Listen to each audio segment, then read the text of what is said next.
Hi, this is Ashley Swartz, CEO and founder of Furious Minds. I'm here today at the TV of Tomorrow conference for B, and I'm so happy to be here. We had the conference in June, and we were reflecting back. It's interesting. I spoke to a lot of industry leaders, and we were suggesting that we gauge where the industry is at every year at a point in time of the TV of Tomorrow conference, how far we've come. So if we sort of we take a look back at where we've been, and we fast forward to today, it's quite interesting because we've seen a little bit of level setting in regards to, if we start with the second screen. So we talked about folks that are actually making waves and folks that are making real revenue. And a lot of that revenue is being tied to the broadcasters and the networks. It's content integration. We've had second screen players that haven't been able to necessarily drive audience until they started actually creating their own original content or partnering direct with broadcasters and networks to start integrating content as part of the experience.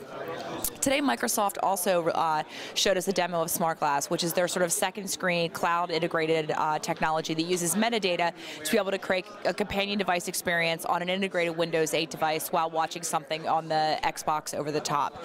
So considering that Xbox is in over 40 million households in the US, that technically is larger than the largest US cable provider, it's interesting to think where they're going to end up when they really deliver to the TV everywhere proposition and provide a second screen experience. Microsoft noted that it's 80% machine driven and 20% human curated. So overall, everybody consistently has been going back to the fact that content is essential and content is king. Some folks have been saying context is queen, but at the end of the day, curation, delivering up the best content, and the fact that there's a shortage is still the thematic in the conversation that hasn't subsided. We talked a lot. The first panel was about commerce, which I thought was really interesting.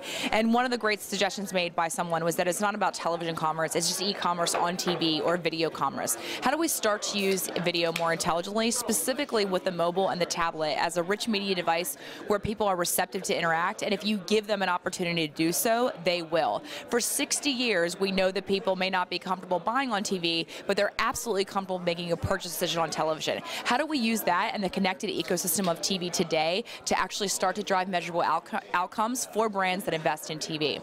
It still is all about the 30-second spot. Everybody continues to say that. We acknowledge that the economies and the economics of television haven't necessarily changed. It's still dominated by operators and networks, and one of the things that is sort of prevalent to me and omnipresent in every conversation or panel is that networks and operators stand to lose more than most startups in this space of television and convergence stand to gain. And that in and of itself means that the battle may be fought day to day by small players that are disrupting, but the war is actually going to be fought by the operators and the broadcasters. And what that means, we're not sure, but at the end of the day, content remains king, and everyone is looking for ways to monetize experience when, on the second screen, Twitter is still the killer app, and no one has figured out how to beat that.